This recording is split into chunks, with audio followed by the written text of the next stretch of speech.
Good evening, everyone. Thank you for attending tonight's webinar on the food inflammation connection, why use Alcat testing, presented by Dr. Jamie Wright. This webinar is designed to give you greater insight into the role of food and its interaction with the immune system and the role of the innate immune system, inflammation, and complex chronic disease.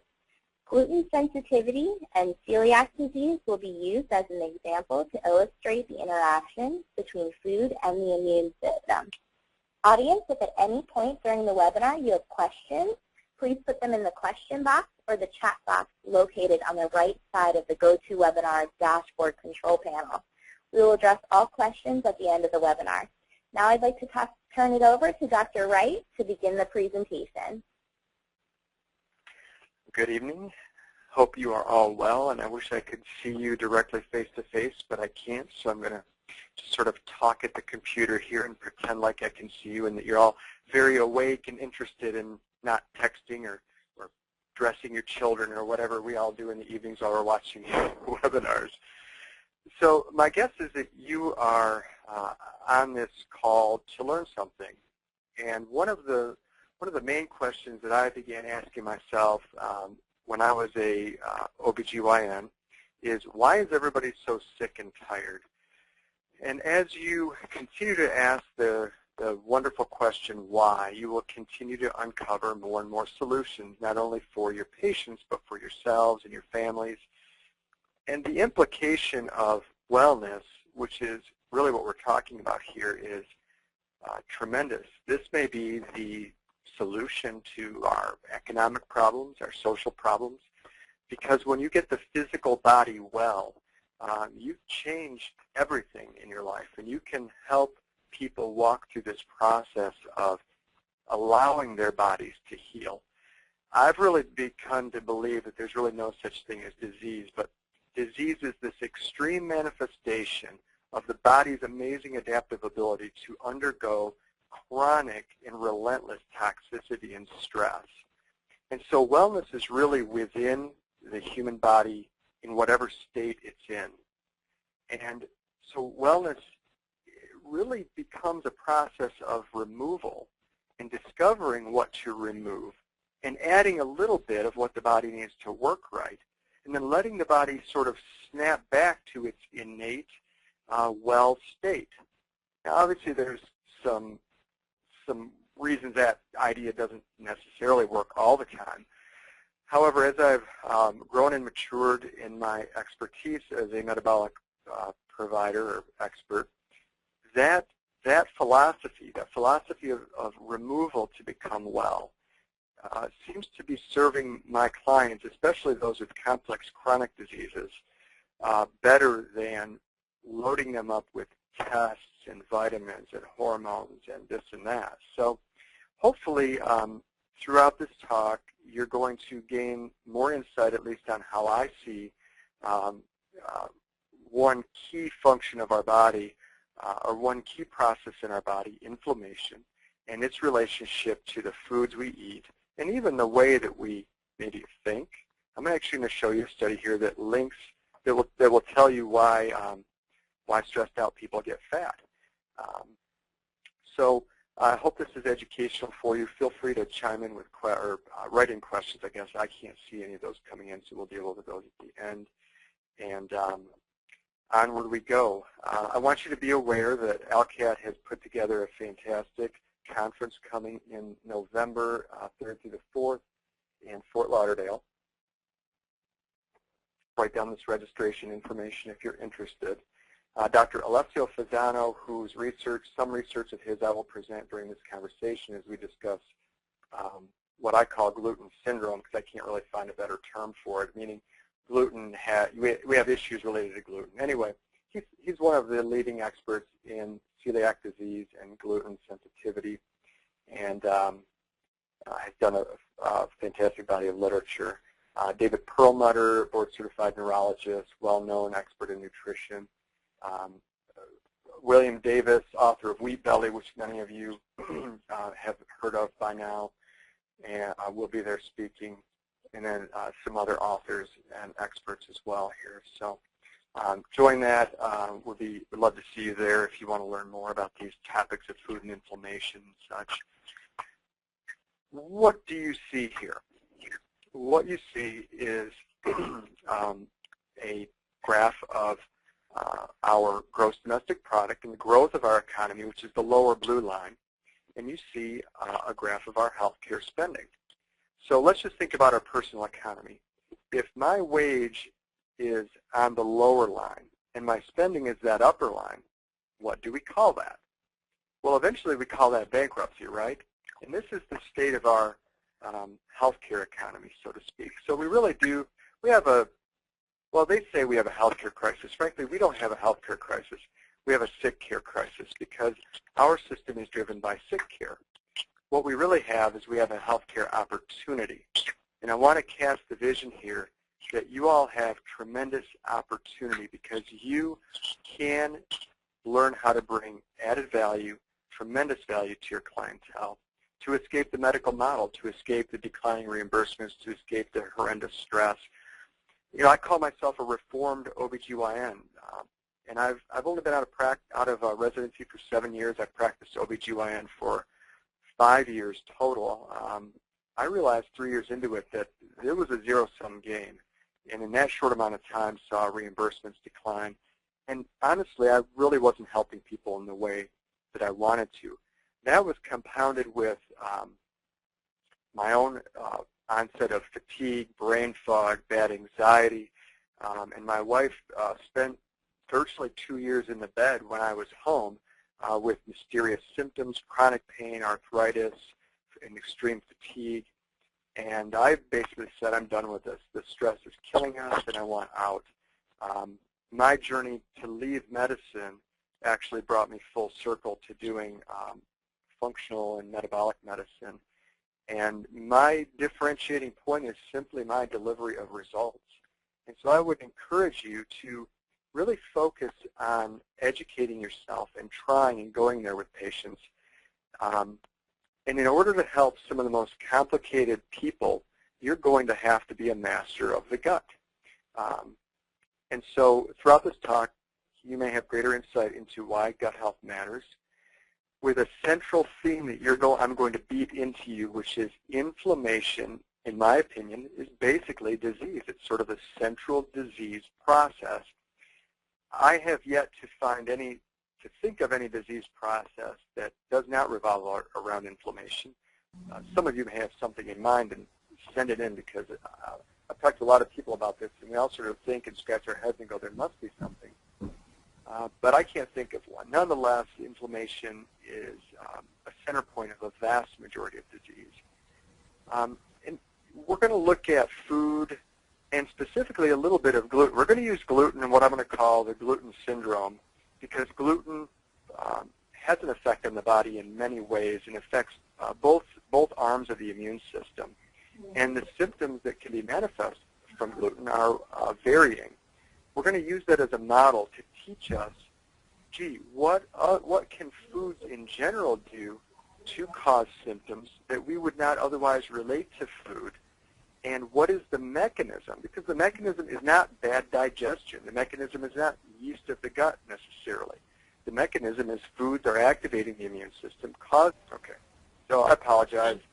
I don't know what the issue is. I didn't see you doing that before. So, okay, let me just backtrack here. Here's the conference information in case you want to write that phone number down. Pisano, if you want to take a look at him. Dr. Perlmutter, neurologist. The Wheat Belly, some other experts here. And so this is a slide that I wanted to show you that really illustrates where our healthcare system is. That lower line is our gross domestic product. The upper line is what we're spending. Obviously, when you spend more than you make, you have problems. To me, as an entrepreneur, I love problems because I get to dive in and solve problems and therefore bring value. So really seek to bring value to your patients, and you'll win. All righty, we went through that. So do you have this guy in your practice? My guess is you see some version of Mike every day. I do corporate wellness. I see Mike's all the time, and in fact, he's in my corporate wellness account. And Mike came to me because he wanted help running a marathon.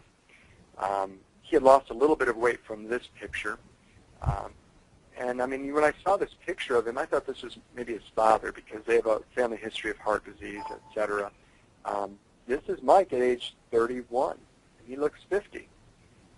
Nobody had worked Mike up despite the obvious, metabolic issues going on just by looking at him, fatigue and such as well. So I worked him up because things didn't quite make sense, and I found that he had basically multiple endocrine dysfunctions here, dyslipidemia, and inflammation. So, what do we do for Mike? Can we really help him? We know what he's going to be, right? He's going to be the guy that, he's an engineer, so here's what's going to happen, right?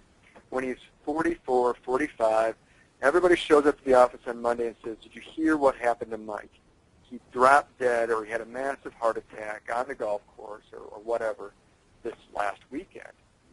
So Mike kind of thinks that maybe it's inevitable. He's tried to lose weight before and has never really been successful permanently. And why is that?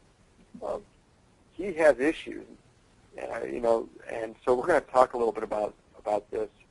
But one concept that I hear over and over again is, well, it's genetics, my folks, or I'm just heavy, it's in my genes, and that's true, probably. We know that everything that we are phenotypically comes from our genetic pool, right? But is that fixed? In the 90s, people began to be able to, identify the nucleotide sequences of the genome. The Human Genome Project, or the HapMap project, developed. And out of the sequencing of the genome in the early 2000s, and later they began to do what's called genome-wide association studies. And that's basically where they were looking at genes instead of nucleotides, and they were trying to identify common diseases that have common genetic variations or changes in the nucleotide sequence within the gene for a variety of common diseases like heart disease, breast cancer, diabetes, and I'm sure others. And they found that. They found that there were common genetic variations that were responsible for common diseases. The question, though, is it that simple? And what about the rare variants? And so they began to look deeper and look at mathematical modeling within these genome studies and realized that indeed the common variant, common genetic variant, common disease analogy did not really play out. And so the paradigm has begun to shift, that there are many genetic influences on common complex diseases, and the common genetic variants only represent a fraction of what's really going on. So one of the reasons I wanted you to understand this is because we're being, as metabolic people and functional people and anti-aging people, we're being marketed to with a lot of genetic type testing and how useful it is. You may find that very useful in your practice in counseling people. I tried it for a while, and I didn't find that it really helped me change what I was doing. So I've backed off, but nonetheless, whether you choose to do it or not is your call, but just realize that it's only telling a very small part of the story. This is also relevant to the food-gut interaction. And so just remember that from the transcription and translation of our DNA all the way up to proteins into the cell level, it's complicated as to what really creates our phenotype. So we have this complex interaction between the genome and the environment, and the environment means everything, including probably the way that we think. What does this have to do with gluten, celiac disease, gut health? Well, celiac disease is really the only known, the only autoimmune disease that has a known environmental trigger and a known genetic association. So you're making antibodies against a couple of potential components of your own body. The environmental trigger is gluten. By the way, gluten is a virtually undigestible protein fragments after you consume wheat. And those protein fragments are toxic, essentially toxic to the gut. The genetic predisposition is on the human leukocyte antigen DQ2 and DQ8. The endpoint or the resulting phenotype is autoimmune disease resulting in small bowel inflammation and disease. Again, this is adaptive immunity, right? So antibodies are made, adaptive immunity, learned, acquired immunity against our tissue. But is it really that simple? And it's really not. I mean, only 4% of people that have the genetic setup for celiac disease actually get it. So celiac disease represents a genetic disease with a known environmental trigger, which does or doesn't play out depending on environmental factors and more genetics. Okay, and that's what we're going to look at with what's called potential celiac disease. So we looked at the purpose of looking at celiac disease is to say, okay, we know this food substance can trigger inflammation in the body, which damages a vital organ in the body due to genetic mimicry or an autoimmunity. So that's acquired immunity, Th2. Then we have this other thing called potential celiac disease, which is also in that arm of the immune system, where these people basically, they are serologically positive cases for celiac, but their gut is normal. Well, what's going on there? This is just a 2011 study. You may not have heard of this. I don't know what you guys, how up to date you are on this. This is evolving. So normal small bowel mucosa, but they have antibodies present and they have the genetics. Well, what it illustrates is what we talked about earlier, which is it's more complicated. There is no simple answer.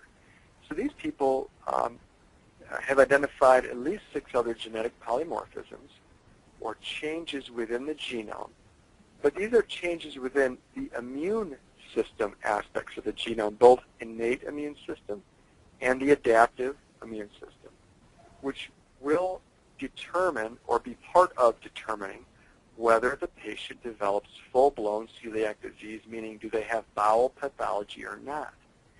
So with potential celiac disease, what we learned here is we have this food that can cause activation of the immune system and autoimmune antibodies, but in a little bit of a different environmental spin in that genetic individual, or in that individual's genome, their immune system is essentially prevented due to polymorphisms or changes in the genetics from creating autoimmunity against their own tissues in response to gluten. And I think that's fascinating. So it really gets you thinking, what role is food playing in our body more than just nutrition? We've got to get, I mean, we know now, virtually everybody on this call now knows that helping people lose weight is way beyond caloric consumption. And honestly, I don't even talk to people about caloric intake when I'm coaching them in weight loss at this point. We start out by dealing with inflammation, stress, sleep, cellular level nutrition. And basically, if you're dealing and treating with healthy people, what you've learned, and maybe if you're robustly healthy yourself, is that you probably don't think about food from the standpoint of calories.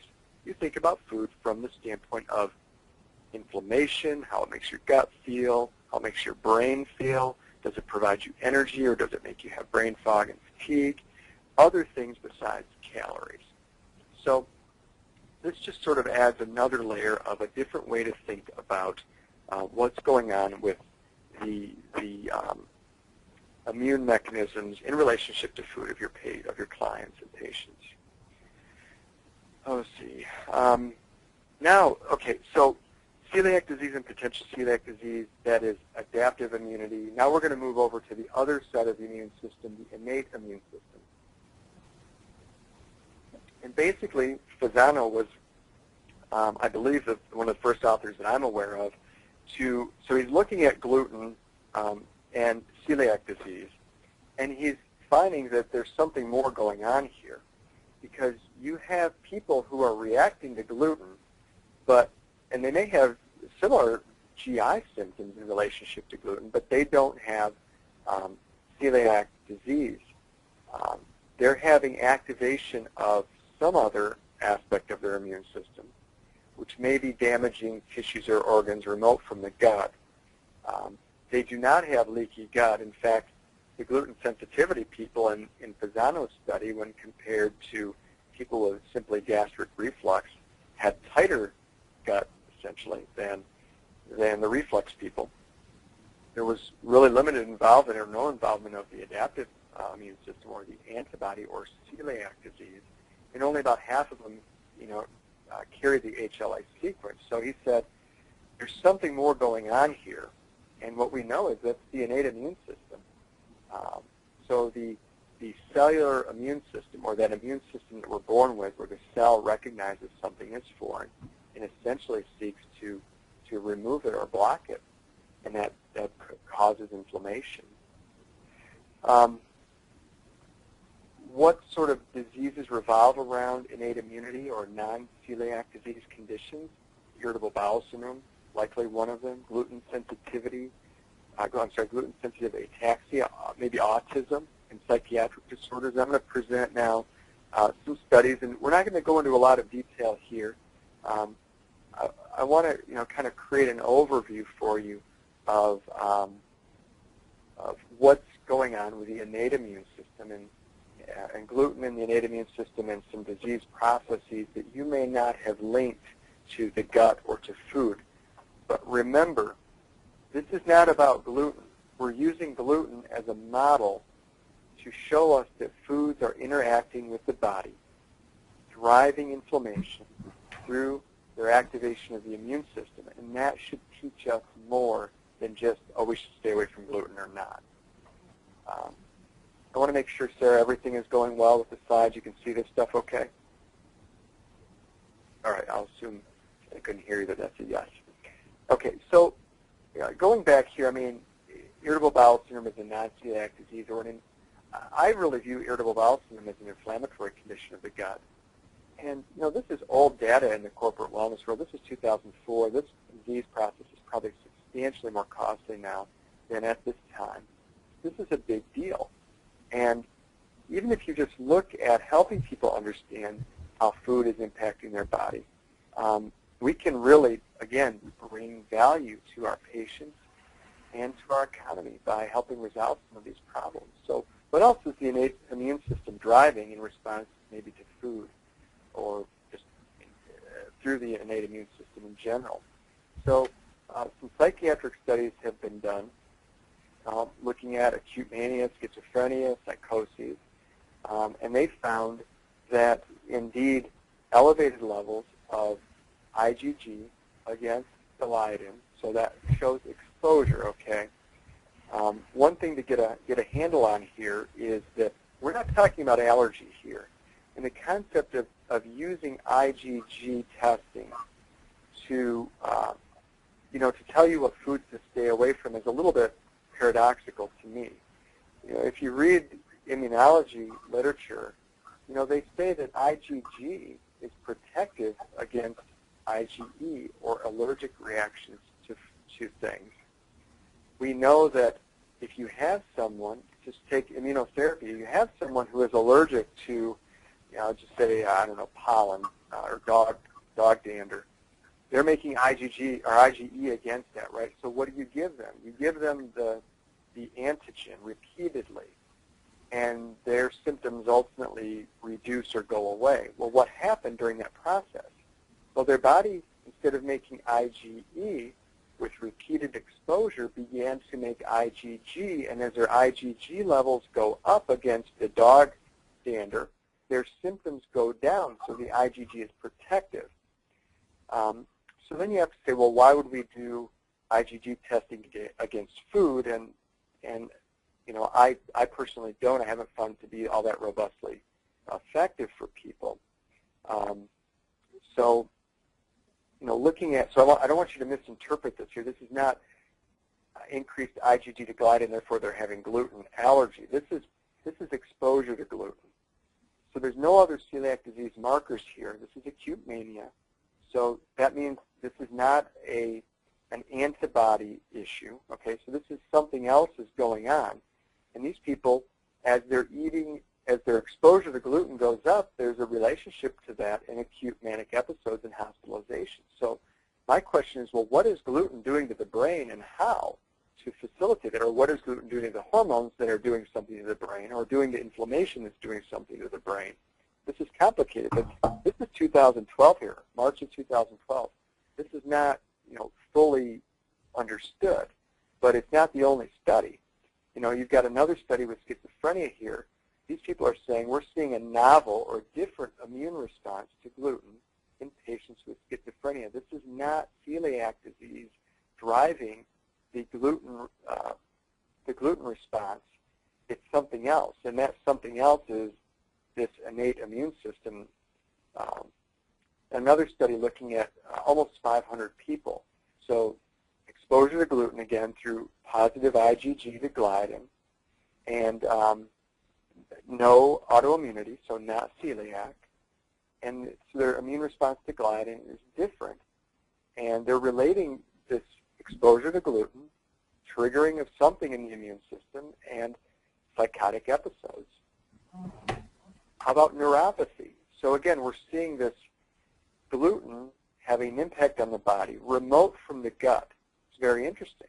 So I think about how many patients are out there having idiopathic, quote-unquote, neuropathies that are being placed on drugs to simply need to modify their diet. And maybe you start with gluten, and then you work your way through other foods that you, through experience, have known to be inflammatory. Maybe you use other types of testing, like Alcat testing, which looks at what foods are activating the innate immune system or the cellular immune system in response to foods. And then you feed the people better nourishment. So I think about my clients now from the standpoint of the neuroendocrine immune system. And the neuroendocrine immune system is this amazing web of crosstalk between these three key systems of the body. And I'm not even going to begin to pretend like I understand how the crosstalk works, but I tell you what, I respect it, and I work with it. And by nudging these systems and resolving issues and shoring up issues within any one of those three systems, or all of them a little bit at once, the other systems respond. And you can work toward achieving balance in the body and resolution of other disease processes by dealing with one of the three, say, as a starting point. I love to start with the gut, typically in complex people, because you get such a robust benefit from it, and you don't chase a lot of tails. And when I think the gut, I think the immune system, and I use that gut immune endocrine neuro connection to help the patient. So this illustrates, this is a fantastic study, 2006, so kind of old, really, that tells us, that illustrates the connection between the brain and the immune system through the neuroendocrine immune connection. So why are stressed out people fat and insulin resistant? Because of this inflammatory cascade mediated by the parasympathetic sympathetic system and cortisol and renin-angiotensin through the innate immune system here in the visceral fat, creating inflammation, which essentially fuels insulin resistance. This is amazing stuff. So you could even think maybe one mechanism to work on treating metabolic syndrome or obesity or insulin resistance could be working with the brain first and helping them develop self-care disciplines, stress management disciplines. And oh, by the way, maybe look at, hey, let's add on a little bit of what foods are inflaming your immune system. So begin, again, the removal process, removal of stress, removal of inflammatory foods, addition of some self-care disciplines, some meditation, some yoga, some focused prayer, some nutrients, etc. maybe the process of getting well isn't all that complicated. So, you know, this fascinates me. I don't know, I'm getting all jazzed here by myself. Maybe you guys are sleeping out there. I hope you're having fun with this. Innate immunity and complex chronic disease. Is there anybody out there that doesn't think these disease processes are complex? How about autism? 1 in 88 children now is autistic. 1 in 25 boys. What are the economic consequences of that? We have so much disease in the pipeline just by these two, through these two issues, obesity and autism. It's astronomical. 50% of Americans have at least one chronic disease. 70% of our healthcare costs are related to the treatment of those diseases, and that doesn't even look at the personal cost and the cost to families and relationships and all of that. So we all want vitality. When your patients come in and say, I want bioidentical hormone replacement, or whatever they come in saying, they don't really mean that. What they mean is they want to feel the way they used to feel at some other time when they had vitality. So by dealing with these issues and understanding the immune system's connection to foods and inflammation and disease, you can begin to help them restore their vitality. So look at this, cancer and the innate immune system. So the net outcome in cancer really is a persistent inflammatory microenvironment mediated by chronic inflammation, okay, through these cytokines. And it is a mechanism, this persistent chronic inflammation is a mechanism for tumor progression and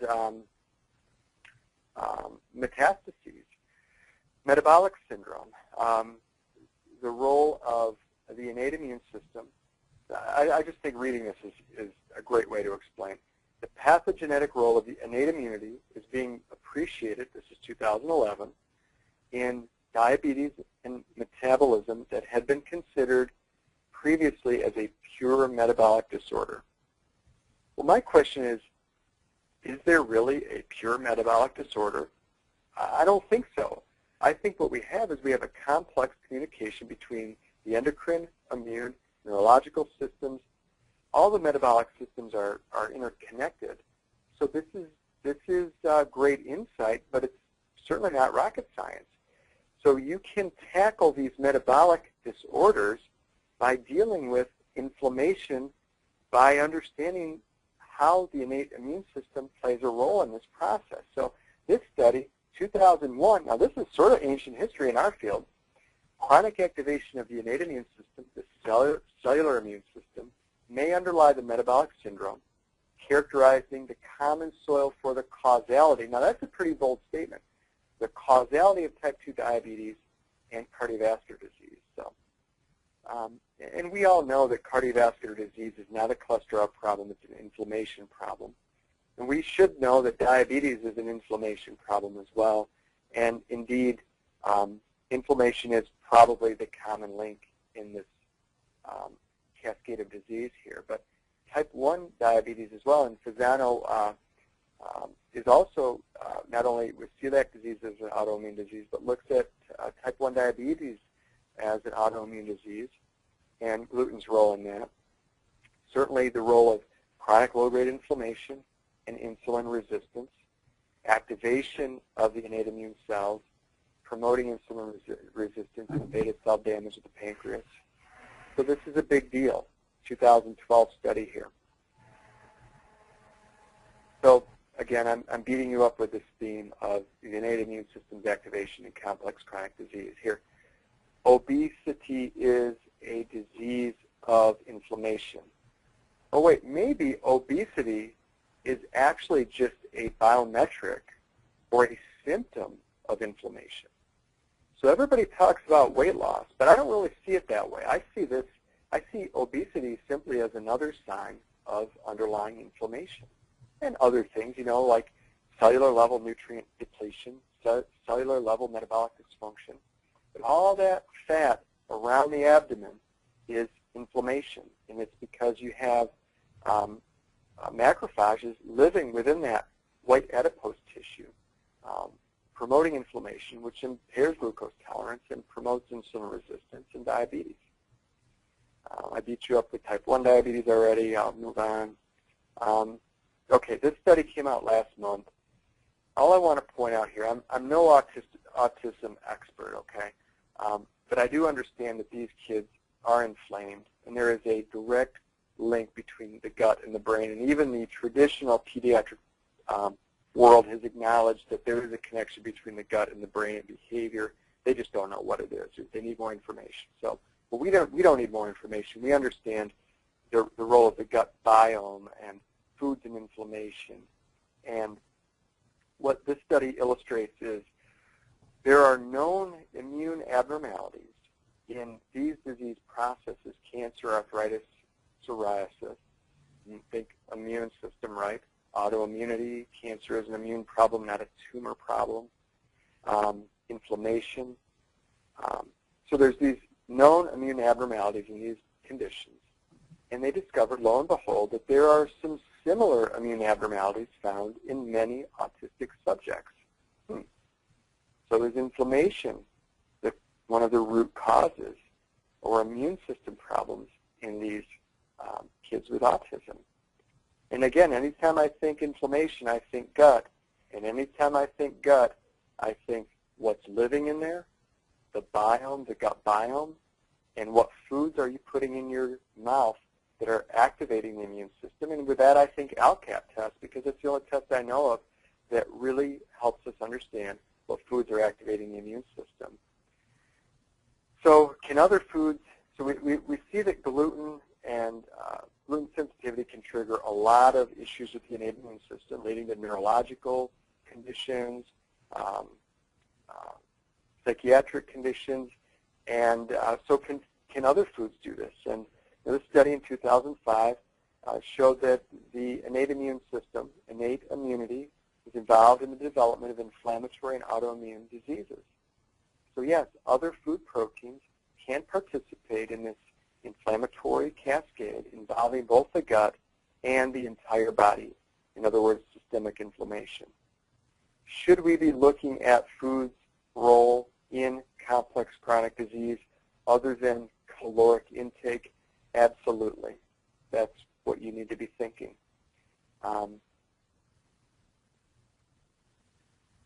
So a couple studies here looking at food intolerance, and they define really food intolerance as documented activation of neutrophils by food antigens. And how do they do that? Well, they took the neutrophil and they exposed it to a food antigen, and it would be a whole food antigen, typically like chicken, okay? And they would see if the neutrophil changed in size. So does the neutrophil expand in size in response to a food antigen, and how much? Or does it shrink, which would be severe? So expansion of the neutrophil size in response to a food antigen would tell you that it's inflaming. A shrinkage in size would tell you that it's had such a severe inflammation and degranulation that it's essentially sort of killed the cell. And then what impact does that have on symptoms? Now, this particular study looked at cutaneous reactions. I'm sorry, this wasn't a study. This was a poster presentation that came out of Turkey. And I don't have access to all the details of the study. I apologize, but so I am going to be a little bit vague here, but this goes along with my clinical experience using volumetric testing of neutrophils, in other words, Alcat testing, and a variety of diseases, including skin issues. So they essentially used an Alcat test here for people with skin issues, and they had basically virtually everyone had some level of improvement. 66% had significant improvement. Here, same group, they had another same publishers, looked at another group of patients with gastrointestinal symptoms, about 50 people, not huge, but this is consistent with what I find in my practice. Is virtually everybody that chooses to do an Alcat test finds some benefit.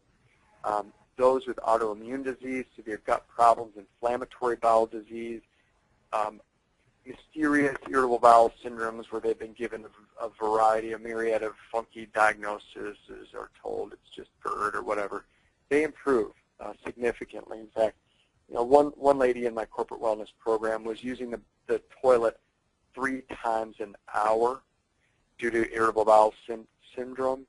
She also had another autoimmune disease, and We deployed a variety of tactics, including using proline-rich polypeptides, high-potency probiotics, and Alcat testing, and had her bowel symptoms completely resolved in 3 months. At month 6, I sort of had this suspicion, like, I wonder if we'll help her with her autoimmune disease, myasthenia gravis.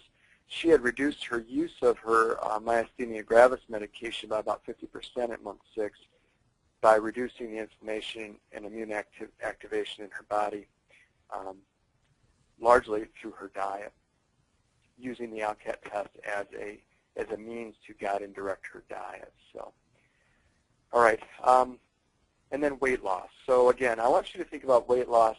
Weight loss comes as a side effect of reducing inflammation. When people remove inflammatory foods from their diet, they are removing inflammation and therefore will lose weight. And this study showed about 100 people, 80% of these people lowered their body weight, 78% improved their body composition, versus about a third who just went out and did their own choice diet. That's a big deal. So Alcat testing is basically, again, using a food antigen to determine whether the immune system is inflaming in response to that antigen. This is what a test looks like. And I didn't share with you the reason that I am a believer in Alcat test. My wife, I had mentioned, was in the bed for virtually 2 years with a lot of bad symptoms, and it was really sort of wrecking our family. I did a lot for her really when I was a metabolic novice and improved her energy a lot, but I really couldn't help her much with the pain and arthritis. And this is a 34-year-old, 33-year-old woman. We did an Alcat test on her, and I have to say within 10 to 14 days, her pain virtually went away. And one of the reasons we moved from Michigan to where I was then practicing in Louisiana was because when this time of the year came around, she couldn't walk very well as the cold weather set in because she was having arthritis. And shortly after doing her first Alcat test, we were in Las Vegas. This was December 2009. We walked down the street in Vegas. It was 32 degrees in Vegas that winter, and she didn't have any problem, and that, was a game changer for our family. She went on to develop Graves' disease, which was like taking a 2x4 to the head. But it's been 2.5 years since that. We've used multiple modalities of treatment on her, including repeat Alcat testing, use of colostrum and proline-rich polypeptides, acupuncture and energy medicine techniques, and her thyroid antibodies are reducing. She has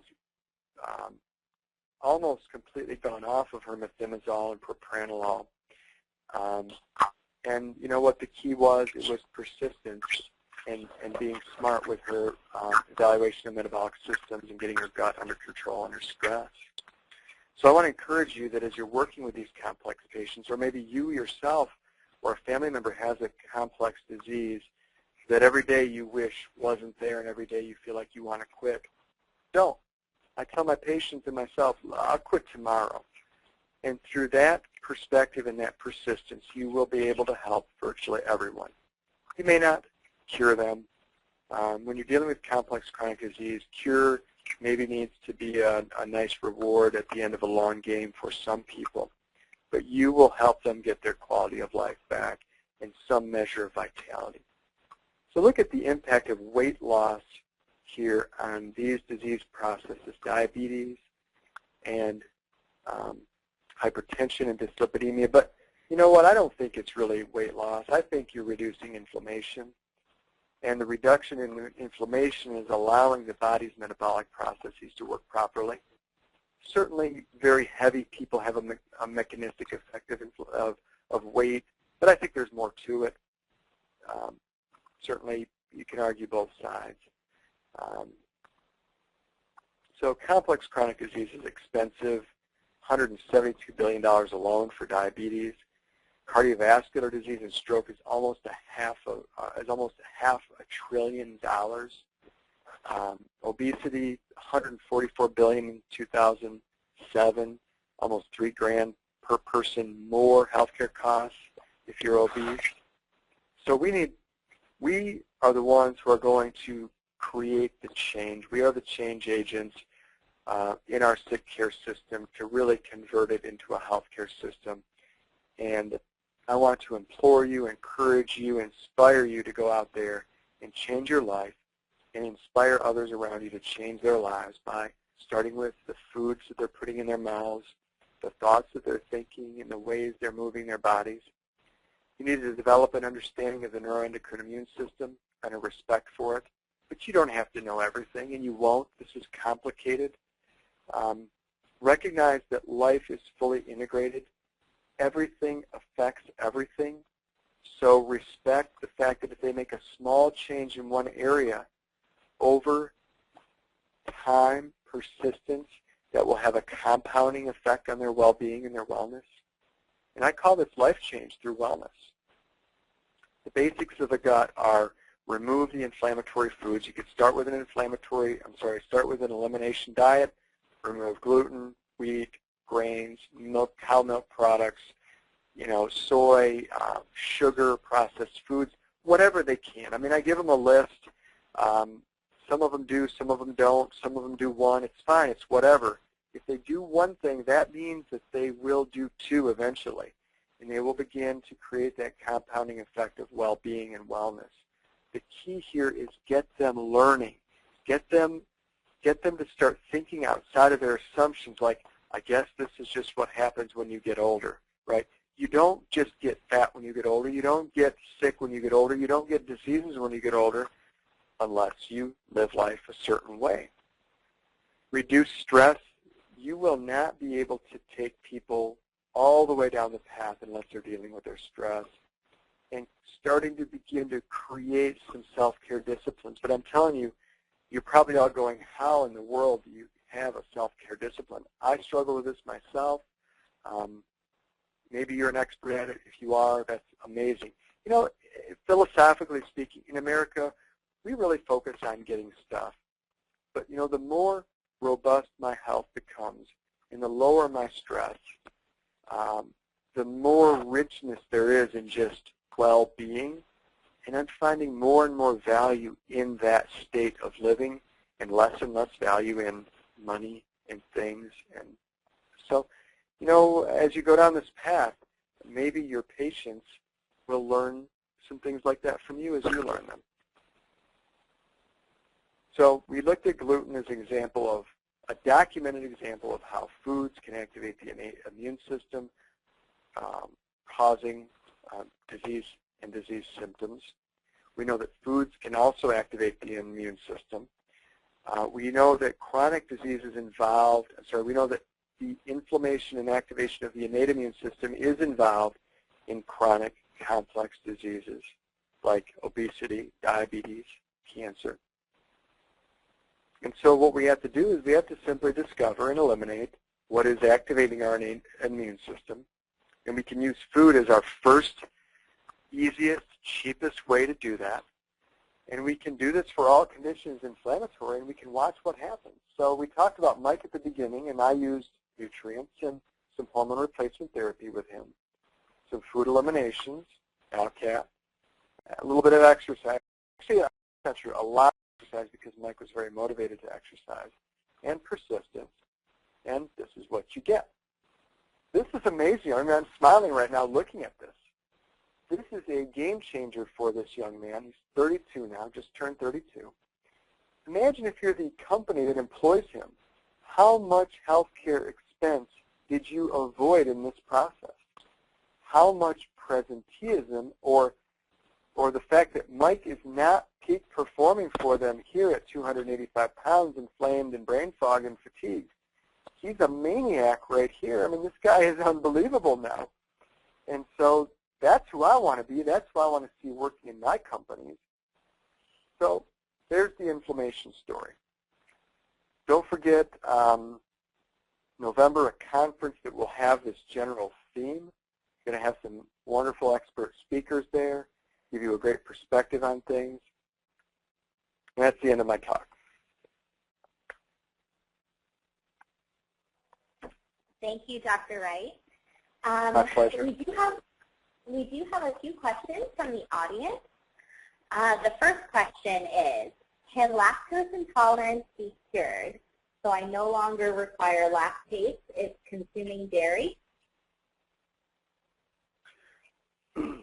Well, my gut feeling, no pun intended, is kind of no, because in my personal experience with a family member and working with other people, it seems like that lactose issue sort of always wants to present itself, even when you seem to get some improvement. You know, lactase is produced on the tips of the villi and the brush border of the small gut. It's that particular area of the anatomy is very sensitive to insults and inflammation. So let's think about this. If milk happens to inflame your gut through another mechanism, or maybe you're using milk in combination with things like gluten, which inflame everybody's gut through a mechanism that I didn't review here, but through zonulin activation and leaky gut. I'm getting some feedback here, so I hope that's not disturbing you all. Yeah. Anyway, so if you're inflaming your gut through other foods and that's disrupting this brush border, then you're not going to make the lactase enzyme, and therefore you're going to be persistently lactose intolerant. I think it would be, and again, I'm thinking purely mechanistically, purely physiologically here. It would be interesting if you reduced your gut inflammation by figuring out what foods were doing that, maybe by doing an Alcat test or doing an elimination diet to see what foods were causing symptoms, and maybe using some potent probiotics to restore or reduce gut inflammation. They don't restore gut flora, by the way, but they do reduce inflammation. If your lactose intolerance would improve because the villi are more normal and they're able to produce the lactase enzyme, but I'm being purely speculative there. I haven't really dove into lactose intolerance as a big issue because I tend to tell most people to go off cow's milk products because cow's milk seems to be so inflammatory to most people. Another question? Okay. The next question is, what are your thoughts on gluten sensitivity / inflammation and hypothyroid? Oh, you know, I would love to jump on the internet right now, and I would go to pubmed.gov and I would just search that and search some other terms around that. You know, I believe there is a connection. It's probably in the literature. I'm going to write this down because I can't believe I never searched that because, you know, my wife has Graves' disease, and she used to have hypothyroidism, and I'm appalled at myself that I haven't searched for that one. But you can make a strong argument right here for gluten, its impact in causing leaky gut or intestinal hyperpermeability through zonulin activation. Okay, so your body takes in gluten. It cannot digest this wheat protein, okay, and it creates these protein fragments that essentially sit on a receptor in the gut, causing the enterocytes to release a peptide called zonulin. Zonulin causes the tight junctions in the gut to loosen up, and therefore the gut then is exposed, the deeper structures of the gut are exposed, or the immune system of the gut is then exposed to the contents of the gut, which may be gliadin or gliadin fragments. It may be other food antigens. So that can create this inflammation. So let's take it a step beyond gluten. Let's say, could foods, because of chronic activation of the immune system, cause or contribute to autoimmunity, with Hashimoto's thyroiditis or Graves' disease being an autoimmune disease? You know, absolutely. But I would say that, so the question really goes back to not just thyroid problems, but, you know, any condition that can be mediated by the immune system. Any, you know, psoriasis, inflammatory bowel diseases,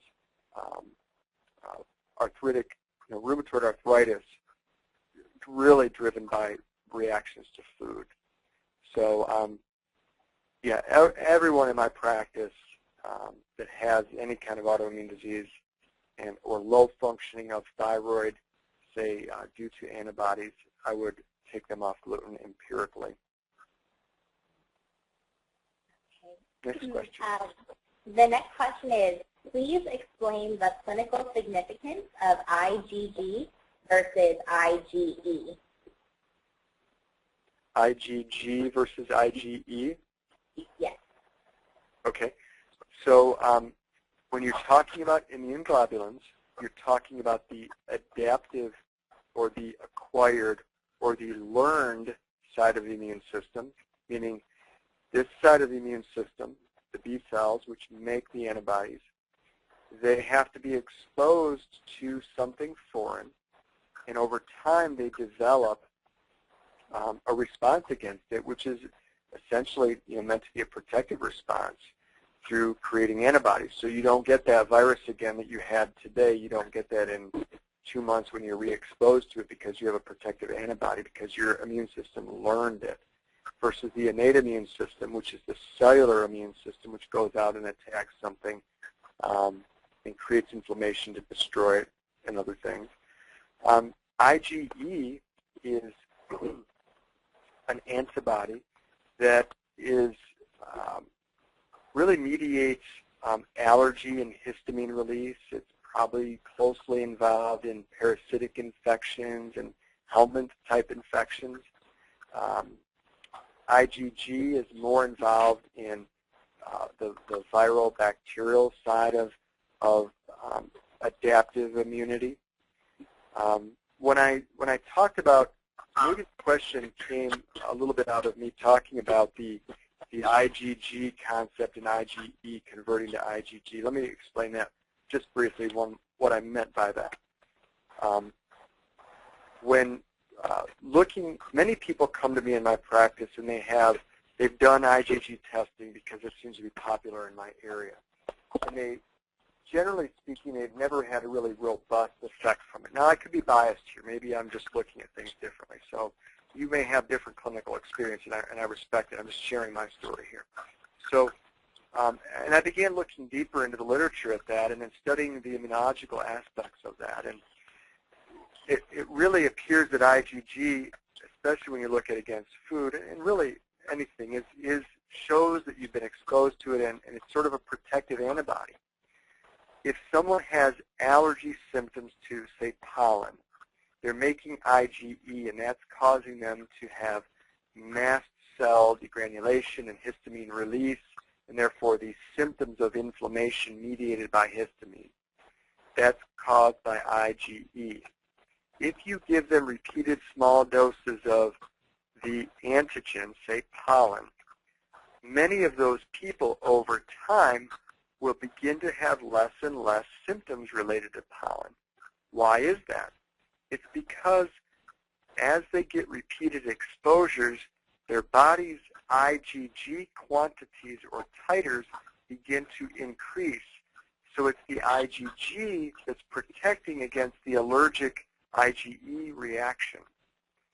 So, but again, that's looking at the acquired or adaptive side of the immune system. So that's why I think if you have IgG against food, it tells me that you've been exposed to that food, and maybe that food is unlikely to cause an IgE reaction. I hope I didn't confuse you. It's a complicated issue, but I did my best. Any more questions, Sarah? Yes. How does one interpret your intolerances? Do they change over time? And how often should you be testing? Okay, the immune system is always changing and adapting. No lab test, no functional lab test that I've ever done is 100% perfect. So when I do an Alcat test, I'm really trying to get my patients to learn what foods on the Alcat test produce what kinds of symptoms and what foods may not. I still take the assumption that every food on that Alcat test that shows up, we're going to eliminate because we're going to assume it's creating inflammation, and maybe they don't have a symptom. I'll give you an example. When I eat oats, oats showed up on my moderate My left knee starts to hurt, then it moves a few minutes later into my toes, then it kind of goes away. When I eat egg yolk, I get anxiety and agitation. Now, I didn't know this before, and understanding what these foods are doing to activate my immune system has really helped me personally.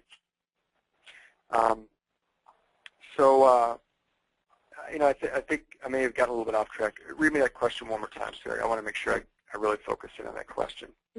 That's okay. It says, do your intolerances change over time, and how often should you be testing? Okay. There's no rule here. What I personally do, and certainly other doctors have their modalities and protocols at work. I don't really protocol anything. In my patients, specifically related to Alcat testing, I'd say my autoimmune people benefit from repeat testing as frequently sometimes as every 6 months, certainly every year. Autoimmunity, in my experience, takes 3 or 4 or 5 years to really get under control and resolve if it does. These people's immune systems change quickly. So what's going to happen is you're going to deploy an Alcat test, say in someone with chronic fatigue, fibro, whatever, and it's going to help. Then it's going to not help. So there's a period of time where it starts, where the foods that that are on their green list or okay to eat list. I'll show you that here. I'll pull that up. So their green list is the foods that we focus on. You want to focus here on the green list. They tend to focus here on what to remove. This is depressing and hard because their whole food life revolves around many of these foods. You want to focus on what they can do. The brain works better on cans than cannot, okay? So get them focusing on the green. If they're autoimmune, if they're complex chronic disease, if they're gut inflammation, long-standing inflammatory bowel disease, you need to be prepared, and you should tell them up front. At some point, the foods, some of the foods that are on your green list are going to start causing you symptoms that are similar to these foods right here. So remember, this is a learning process. They're going to remove these foods, then they're going to add them back because they're habitualized. Then they're going to feel bad. And you're going to say, that's okay, you learned. You learned what it's like for foods to cause activation of the immune system. Over time, they're going to learn, okay, my body feels this way. What did I eat? And this test can help in that process of learning. So I'm not going to give you a rule as far as what to retest. I retest when my patient is too confused to figure out what foods they need to begin eliminating just based on symptoms. And that's usually my patients with complex diseases and autoimmunity and chronic fatigue.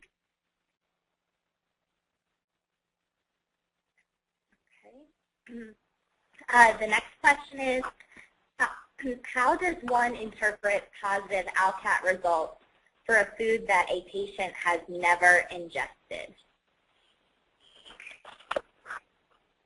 Oh, okay. The scientist in me doesn't really have a good explanation because I haven't really thought deeply and explored deeply on that. So I'm going to give you an answer that I think is right. Look, this is the innate immune system, so it's sort of genetically set up to see things that are foreign. And from that basis, some people are going to have sort of a predisposition to maybe their innate immune system is seeing that this particular food antigen is foreign. So I sort of look at that concept because I've ran into that before. I've heard other explanations like there's certain compounds in the food that cross over. You know, frankly, I haven't spent a lot of time dwelling on that. because I'm an 80-20 type of person, let's focus on what foods are on here and get those out and see how you feel and see what changes. Focus on eating more of these, see how you feel, and not get tied up in the details, because I hear what you're saying. A lot of these people that come to us they're very educated, they're type A, they want meticulous detail, and I can confidently look at them and say, I don't have a great explanation for that. Let's focus on what we do know, though. Let's be practical here. What I love about the Alcat test is it's a very practical test. It will teach people what it feels like to have foods that activate their immune system.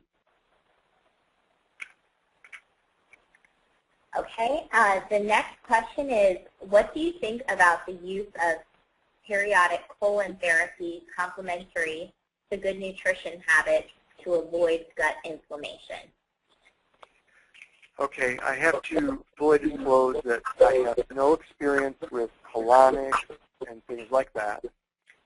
There are very smart people that I respect that have had good experience with that. It makes a difference in their patients' lives. I respect that. To me, the way that I think that the body should be constantly detoxifying itself because it has low inflammation in general. It has balanced hormones and the right nutrients and minerals present to be able to modulate inflammatory states properly and move from a state of inflammation to a state of low inflammation. And the gut biome should be balanced most of the time. Now, remember, the gut biome will shift within hours of stress, within hours of ingestion of sugar, within hours of ingestion of processed foods, within hours of sleep deprivation. So you've got all these residents out there who are working, 24/7. What's that doing to their gut biome? It's shifting it. The foods that we eat feed the bacteria growing in the gut. So that's altering the environment in the gut. So as you move to more natural foods and a wide spectrum of foods and more green leafy vegetables, and maybe using fermented foods to reseed the gut and feed the body with prebiotic foods, my feeling is that that's probably going to do a wondrous amount of benefit to the body without the use of colonics.